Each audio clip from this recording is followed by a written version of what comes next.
Welcome to Night Spider Collectors, and this is going to be my review of Offroad. So, everyone should know by now, this is a Stunticon and also a combiner. The vehicle mode is pretty solid. There's no parts that are falling out or anything, nothing unusual there. I really like, if you can see there, how they made the wheels appear to have actual rims, and you could see a little, like a brake pad in there. So that's really cool. They also paid some attention to make it look like you have the axle there going on, and the exhaust, and there you see the robot itself. So it's a pretty solid off-road, in my opinion. I'd buy it. I'd believe it. I mean, I did buy it, right? The only thing I wish they did was make the Decepticon logo take up this whole area. That would have been really cool, you know, some strong representing there. It has some great weapon options. First off, you can attach it, and like a lot of the weapons I've seen, similar one, they kind of have like a exhaust type of theme going on for them, but we all know it's just a weapon. So there you are. You can use it like an exhaust, or turn it forward, and then here's a blaster facing that way. You could take the awkward little foot hand peg thing there and gear them up. I haven't tried to peg them onto the holes up there. I don't know if they'd even work well. No, maybe they have a little axe flag, or I don't know what the hell you'd want to call that. A little axe flag. That would have been pretty cool though, huh? A little Decepticon logo flag. That would have been fun.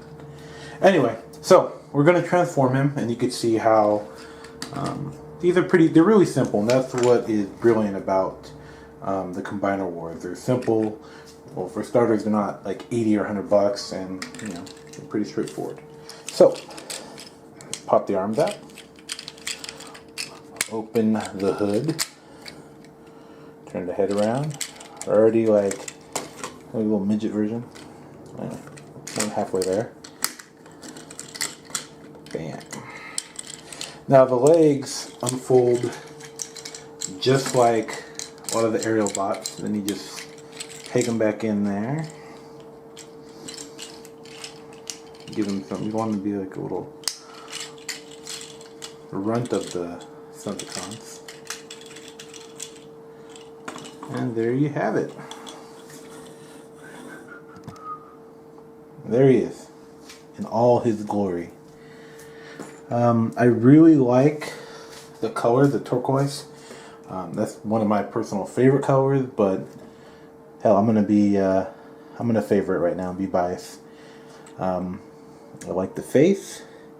If you've seen some of the other ones, they have like Dragstrip, for example. He looks like he has this big swollen lip or pouty face, but this is, you know, not too much silliness going on. He doesn't have like a confused or shocked or sad look like Menasor does, but he doesn't look like he's a clown or doing anything silly with his lip either, which is, I appreciate that. Pay in, there you go. Got the melee weapon going, and then the only thing you can really use this for, a blaster on the side. Let's see there. I mean, they're kind of big and awkward, but I mean, I don't know what else they would have did to make that work. Because I hate figures that don't have accessories or weapons that don't have a place to go, and then you have to store them or have, you know, keep track of them. I rather have it be part of the whole unit, and then, you know, it transforms with it. This is really cool, and it's a preference of mine. I like putting the weapon on the side of his arm, like so, and then you have a cool blaster. Reminds me of Starscream. You know, he has the blasters on the side of his arms. So there he is, in all his glory. What I'm going to do is show you his combiner modes, his leg and his arm mode. The first one, since I already have him in the robot mode, I'm going to show you his arm mode. Okay, so I like to turn the head around. I want to see that. The legs closed together. Keep them legs closed. Message. And the arms peg into this little port, right? This little plastic peg, or they should. They don't do it as well as I hope, so I just kind of get them in the general area and just have them sit there. And then shortly you will see my quarrel with this particular mode. So here you have arm mode. It's not 100% complete. Let me get the awkward, bulky hand fist thing going. And maybe you will notice what I notice. When you plug it in, these legs don't stay pegged together. Now if you look, there's the little pegs, and then there's the holes they're supposed to go into. It looks like they may have been setting up for a third one, like a lot of the aerobots have, and they just, I don't know, someone goofed and they didn't get the other peg to go there, but it does not hold well at all. So that is really disappointing, considering the price point on all these should be in the neighborhood of $14 to $16, but they are going for $20 nowadays. So for $20 you'd expect something fully functional, these little minor problems not to occur, but they do, and it's very disappointing. I'm sure there is a lot to do with supply and demand, and I just can't peg who's at fault for that. That why we have to pay more for something that should be $15. I don't know if it's the buyers with the retail companies, or if it's Hasbro not filling the POs, or maybe it's some grand scheme. I don't know. It's aggravating. So yeah, that's what we get. Very annoying. So now let's get him in the one mode that does work and does not fall apart, and that would be the leg mode. And the reason that works so well with the leg mode is you have these little pegs that click into the back, same one used for vehicle mode. The arms too then hold the legs together. So you have a lot of components keeping this thing together. So we'll just flip the peg up, get his weird gorilla foot thing going on, and bam, no problem, doesn't fall apart. A little bit of a gap, but nothing major like before. And I like to throw these on there. I think it's pretty cool. Give everything a place. That's how I like it.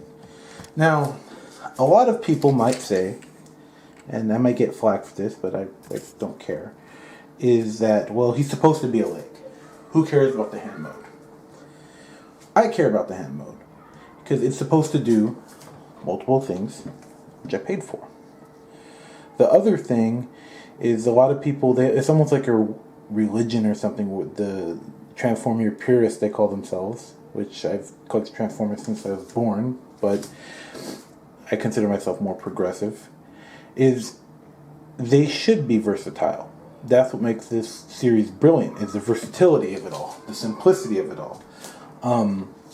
Let's just think about it for a second. If these Constructicons, I'm going crazy, these Stunticons are in a battle situation, and it could be any group, it could be the Combaticons, it could be the Aerobots, Constructicons, which I just mentioned.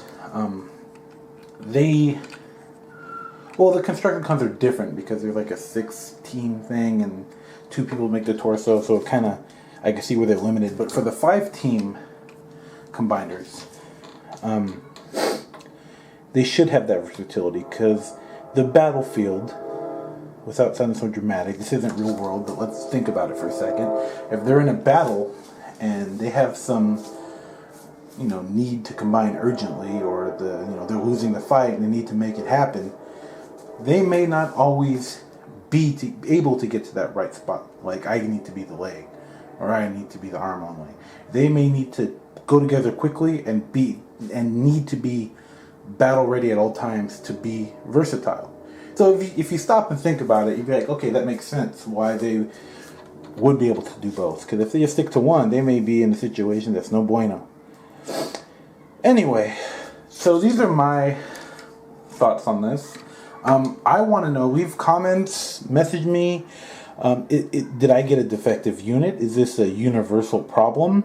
Is this seen by other variations of this mold? Let me know. Maybe I just got dumb luck and I got some defective one. So thank you for watching. Like the video, subscribe, and leave a comment.